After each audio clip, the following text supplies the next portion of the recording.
This episode of Building Barrels is brought to you by the winds of Barbados. Please excuse their continued interruptions.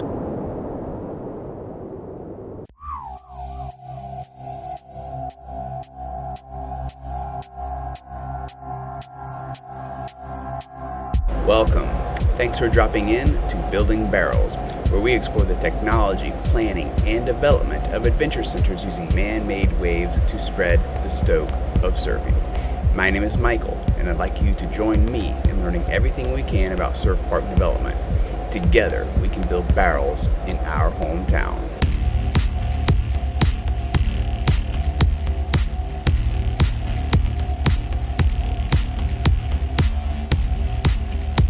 Now, in this last installment of the Surf Park Summit 2020 recap, we're going to go over finally the technology that was presented during the summit. We had presentations by Wavegarden, Surf Lakes, Airwave, Surf ERA, the Swell, as well as unit surf pools. And we're going to go over a little bit about each one of them, and the ones that gave a longer presentation will probably cover just a bit more. Now, first off was Wavegarden. Much of Wavegarden's presentation was used in an earlier segment. I think it was the pre-development section, but here we're going to just discuss their presentation on their technology. Now, Wavegarden was founded in 2005. It took 10 years of research before they launched the very first foil technology used over at Surf Snowdonia. But that surf lagoon then led to the Wavegarden Cove, which provides a lot more variety and frequency. Most everybody has seen Wavegarden's pie-shaped lagoon, but Sean says that they will soon be able to change the shape and sizes of their lagoons and even offer new customized footprints to suit whatever site that you have.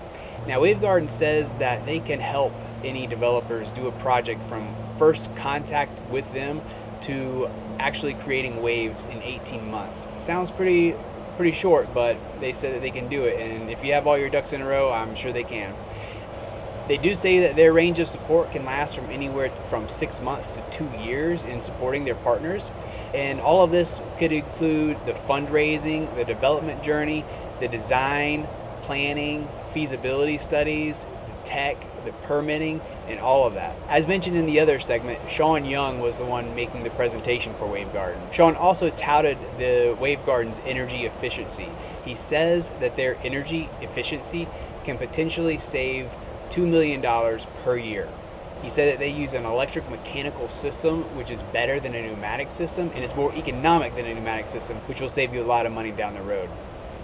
Now, Sean had a whole lot more to say about Wavegarden, but like I said, the rest of it's put into that pre-development segment that you hopefully have listened to already.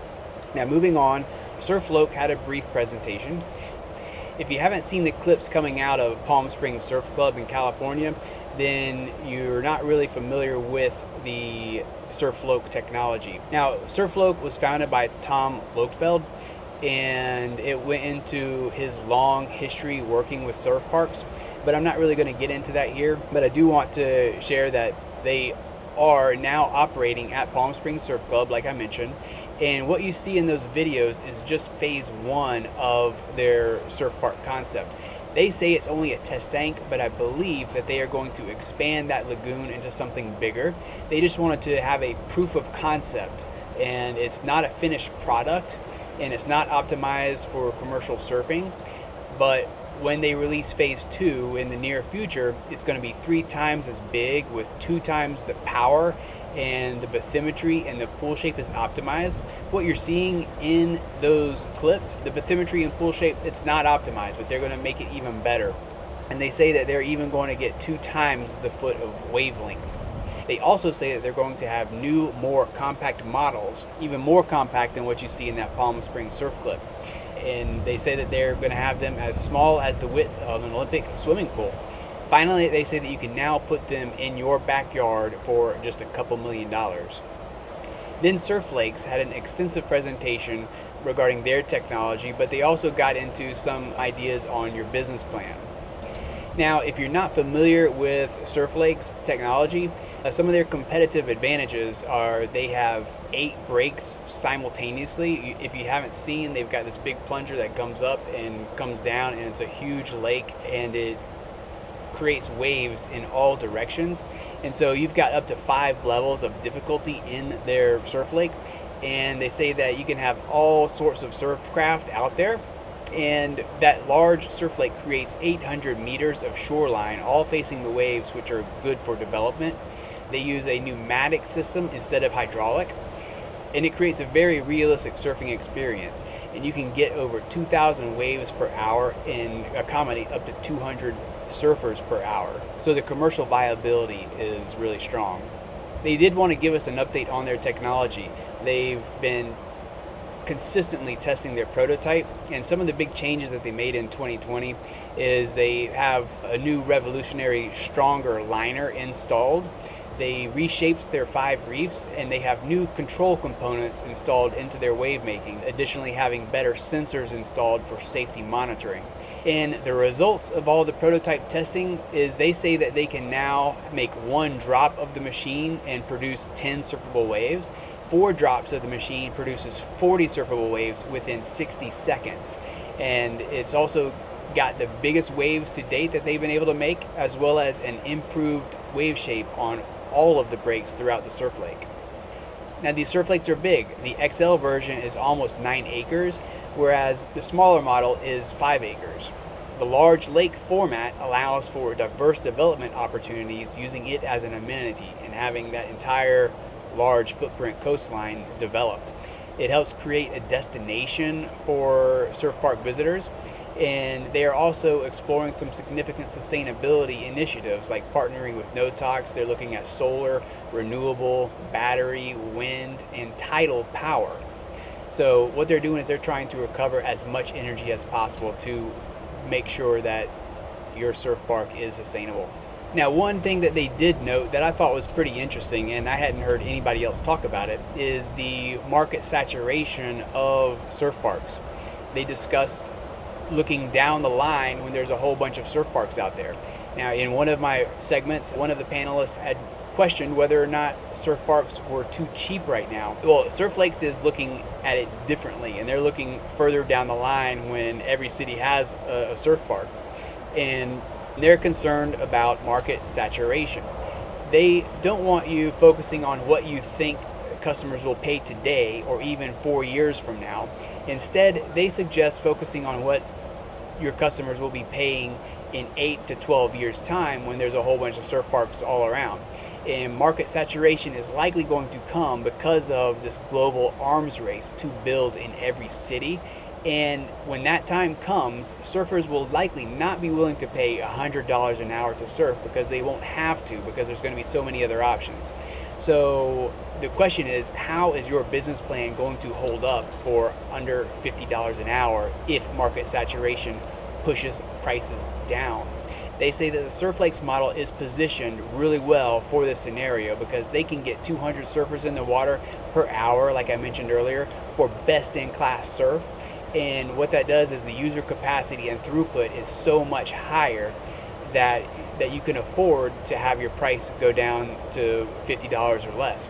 Now, the waves you're buying in 10 years will still be world-class, but there will be downward pressure on pricing, likely from Surf Lakes. And with Surf Lakes, the throughput will allow you to sustain any price fluctuations. Now, finally, the summit had the Emerging Tech Leaders Showcase. Airwave had a presentation on their technology, which is essentially an inflatable jump house for waves. I guess that's the best way to kind of describe it. And they can make their inflatable wave a permanent fixture or a transportable fixture, something that you can put on the back of a truck and transport to different locations for different events and such. Now, the Airwave tech provides a lot of versatility. You can change from a left-hand wave to a right-hand wave with just the push of a button. You can change the size. You can go from a beginner wave to an expert wave with a push of a button. So there's a lot of versatility there. But then it also offers safety, because if you fall off, you're just going to hit a jump castle. He says Airwave can be used for kayakers, wakeboarding, and water skiing. something that I can't quite envision, but I'd like to see it done. He also is in process of developing a half pipe inflatable to where you can go up one side and come back down and hit the other side. Now, Airwave can cater to a lot of different skill levels because of all the different types of waves and all the different sizes that they can create. And how they do this is they do it by adjusting air pressures. And like I mentioned before, they can change from a left to a right-hand wave in under a minute. They can change the height and shape very easily. They can go from a 1 foot wave to almost a 2 meter wave. Also, as mentioned before, they have different size products. They have what they call the slasher, which is smaller and fits in a mobile container.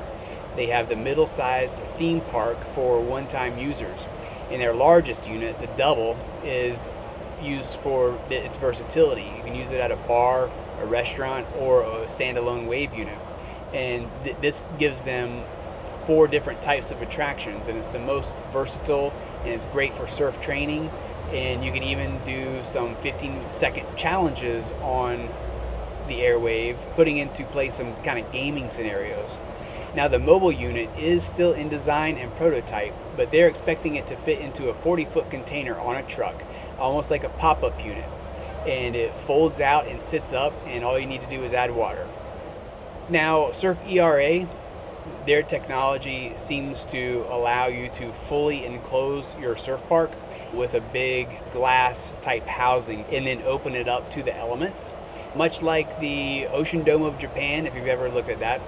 Now, their technology is modular, meaning that you can use it for any size or shape of your surf park. Their building elements are prefabbed and delivered through shipping containers, or some of their building elements might even be shipping containers. I was a little unclear on that. And their tech can be utilized at any surf park. And like I mentioned before, the roof construction allows surfing for 365 days a year, so it's really good for some of the colder climates, and it keeps the temperatures comfortable for first-time surf experiences to make sure that they enjoy it. Now, the roof is retractable, and it's also translucent. Again, like I said, it's very similar to the Ocean Dome of Japan. They also make eco-friendliness a priority, and they want to drive down the CO2 footprint to a minimum. Their energy management systems allow them to reduce energy requirements for water and air and heating and wave production. And they say that they can get to where they don't need fossil fuels at all. They say that they are still looking for investors, and so it's still in preliminary stages, but they are looking to not only provide this technology for other surf park operators, but they are looking at developing a surf park themselves, and they're looking at land, and they're looking for other partners to also bring their technology to their surf park development. Then the CEO of the Swell made a presentation, and what they are working on are residential and microwave pools, meaning that they're going after the residential market. They're trying to make surf pools really, really small to be able to fit into your backyard. My understanding is you probably need about an acre or so to fit one in your backyard, but they're making these surf pools really, really small. He talked about the challenge of making such a small surf pool, having a good ride on there. And he says that you can get a nice drop in and 1 or 2 moves in these micro pools. You're not going to get any barrel time, but you're going to get a couple moves on these waves. He also said that the ride times for these micro surf pools are going to be about 10, 15, maybe even 30 seconds, which is a little confusing to me because you can get a lot more than 1 or 2 moves with the ride time that long. Now, he has developed some of these microwave pools, and he is currently working on making them more affordable so that they can be installed across the country, or across the world for that matter. And he is currently working on reducing the cost of these wave pools by removing 60% of the parts. He's also isolating the volume metrics to hone in on cost reduction. And he is definitely focusing on proper pool construction to reduce those costs as well, and getting all the elements to fit well together. He says that the price for a consultation to install one of these is not more than a luxury pool, so he's really trying to make it to where the masses can afford to install one in their backyard. He also says that they're focusing on youth surfing, and once they get that dialed in, then they'll scale up into more competitive waves. And finally, they're still early in their business development program, and they are looking for people to fill out their management team.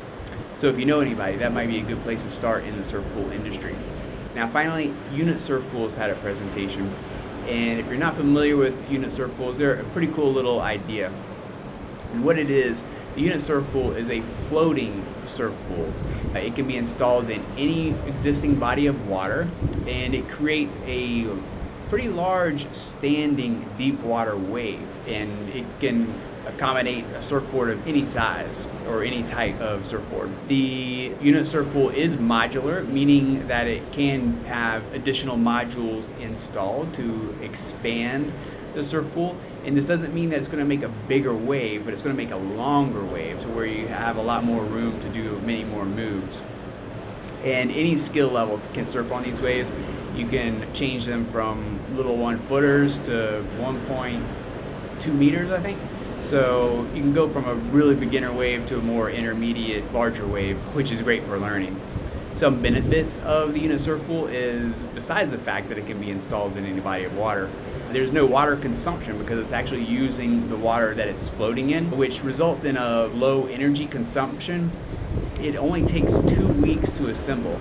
They ship it to you in some containers and you install it on site. You don't have to develop any ground. You don't have to do any digging, anything like that. You just put it together, pop it in the water, and it's ready to go. And so the presenter also said that this would be a good addition to your surf park along with your big wave. So if you've got a big traveling wave and you're near a body of water, or I guess you could build your own body of water, then it would be a good addition to your surf park having that nice standing wave as well.